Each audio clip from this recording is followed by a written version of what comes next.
மாளிகை எழுப்பப்படும். சரியான ஹதீஸ்.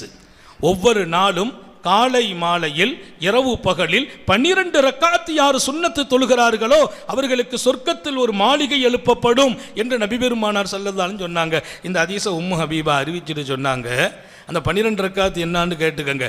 சுபுஹுக்கு முன்னால் 2 ரக்காத்து, லொஹருக்கு முன்னால் 4, லொஹருக்கு பின்னால் 2, 6 2 8, மகரிபுக்கு பின்னால் 2 10, இஷாவுக்கு பின்னால் 2 12. இந்த 12 ரக்காத்தும் தினமும் யார் தொழுகிறார்களோ அவருக்கு சொர்க்கத்தில் ஒரு மாளிகை. இந்த ஹதீஸை கேட்டது நபியின் மனைவி உம்மு ஹபீபா. அம்மா சொல்கிறாங்க, மா தரக்து ஹுன்ன முந்து சமிஇத்து ஹுன்ன ரசூலுல்லாஹி ஸல்லல்லாஹு அலைஹி வஸல்லம், நபிகள் நாயகம் ஸல்லல்லாஹு அலைஹி வஸல்லம் இடத்தில் எப்போது இந்த ஹதீஸை நான் செவிதாழ்த்தினேனோ கேட்டேனோ அன்று முதல் என் ஹயாத் வரையிலும் அந்த 12 ரக்காத்தை விட்டதில்லை. அதில் ஒரு பாடம் எழுதுவாங்க கீழே, அம்மா ஆசைப்பட்டாங்க டெய்லி ஒரு சொர்க்க மாளிகை கிடைக்கணும்னு ஆசைப்பட்டாங்க.